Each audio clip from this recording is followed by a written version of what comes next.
Hey, good morning, students. How are you all? I'm Nancy Yadav.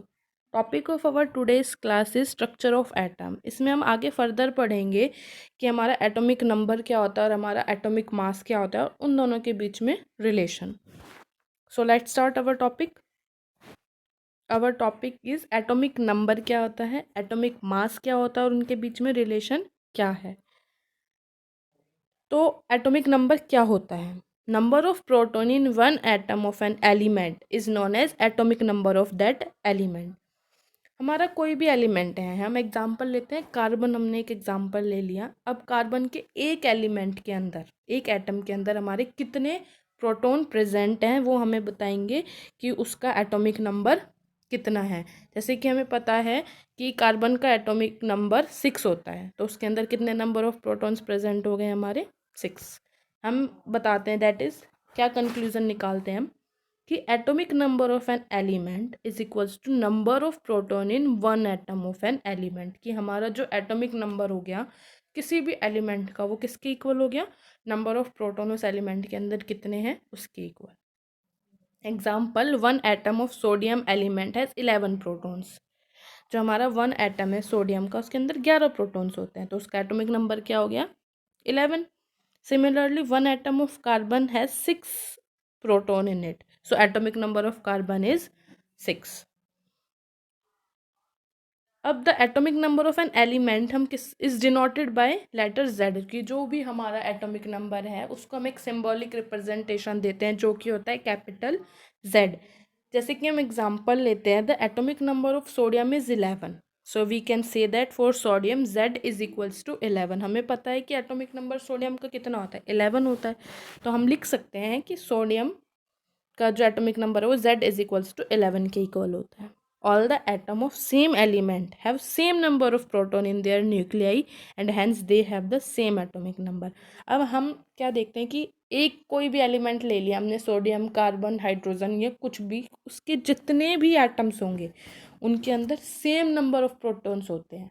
इसी वजह से उनका जो एटॉमिक नंबर है वो हमेशा सेम रहेगा, कभी भी चेंज नहीं होगा। जैसे कि सोडियम के एक एलिमेंट का अगर एटॉमिक नंबर 11 है, तो सोडियम का आप चाहे कोई भी एटम ले लो, उनका एटॉमिक नंबर हमारा 11 ही रहेगा।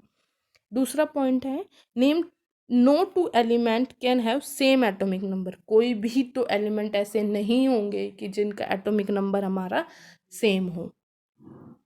तीसरा पॉइंट है, atomic number can be use to identify an element. और हम जो एटॉमिक नंबर है उसको यूज़ करते हैं एटम्स को आइडेंटिफाई करने के लिए। जैसे कि हमने बताया कि एटॉमिक नंबर कार्बन का कितना हो गया? 6। और एटॉमिक नंबर सोडियम का कितना हो गया? 11। तो z इक्वल्स टू 6 अगर हमें गिवन है तो हमें पता है कि वो किसको यूज़ कर रहे हैं या किसके लिए बात कर रहे हैं? कार्बन के लिए। ऐसे अगर हमें z इक्वल्स टू 11 दे रहे हैं तो हम किसके लिए बात कर रहे हैं? सोडियम के लिए बात कर रहे हैं। अब हम देखते हैं आगे क्या। The atomic number of an element does not change during a chemical reaction. जो हमारा एटॉमिक नंबर है किसी भी एलिमेंट का, वो कभी भी चेंज नहीं होगा किसी भी रिएक्शन के टाइम, वो हमेशा सेम रहेगा। जो एटॉमिक नंबर है वो हमें दो चीज़ें बताता है किसी भी एलिमेंट के बारे में। It tells us the number of proton in an atom of an element. वो हमें उस एटम के अंदर कितने प्रोटॉन हैं इसके बारे में बताएगा। Number of electron in an normal atom of element, और ये भी बताएगा कि उसके अंदर कितने इलेक्ट्रॉन्स हमारे प्रेजेंट है उस एलिमेंट के अंदर।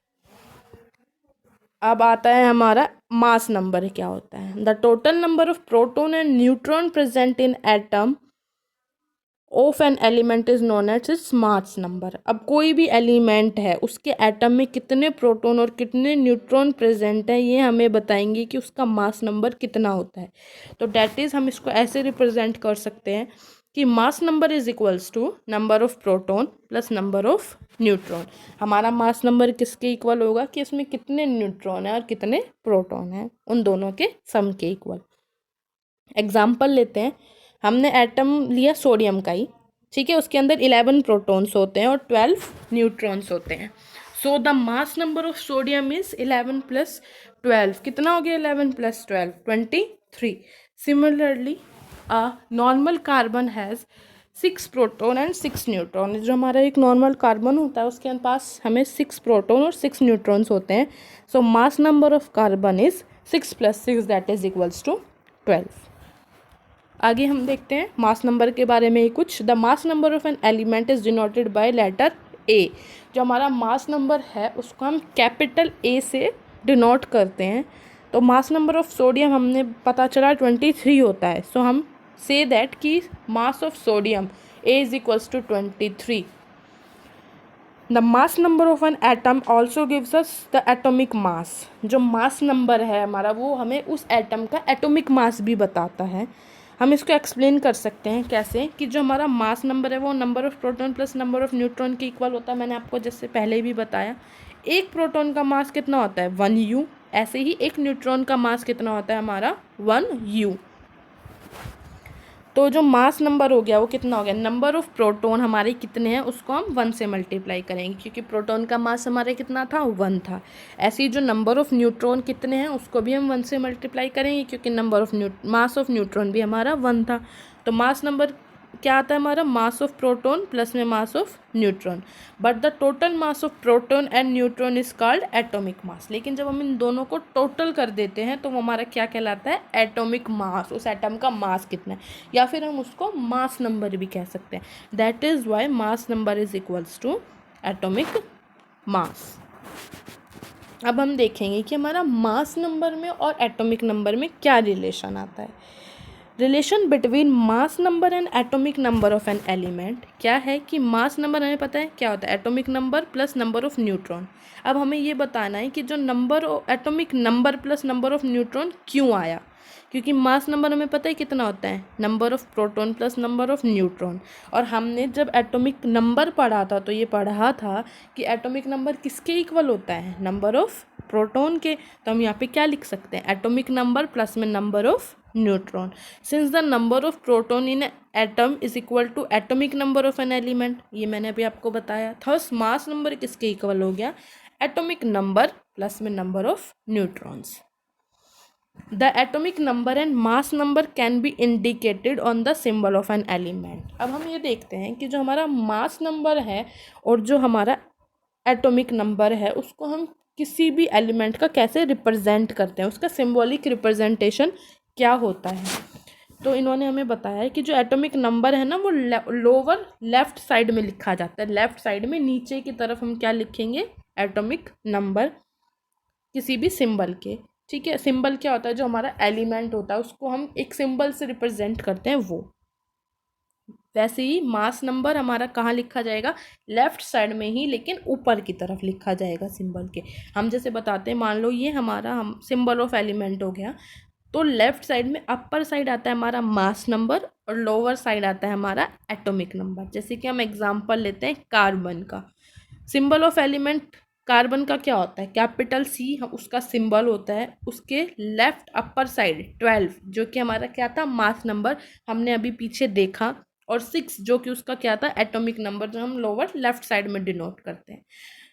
तो ये हमारा रिप्रेजेंटेशन हो गया एटॉमिक मास और एटॉमिक नंबर का किसी भी एलिमेंट के सिंबल के साथ। इस वीडियो में हमने देखा कि हमारा एटॉमिक नंबर क्या होता है, एटॉमिक मास क्या होता है, उन दोनों के बीच में रिलेशन क्या होता है, और हम किस मास नंबर और एटॉमिक नंबर को किसी भी सिंबल के साथ कैसे रिप्रेजेंट करते हैं। If you like my video then please like it and subscribe my channel. Thank you. अब आगे के पार्ट इस टॉपिक के हम नेक्स्ट वीडियो में कवर करेंगे। Thank you.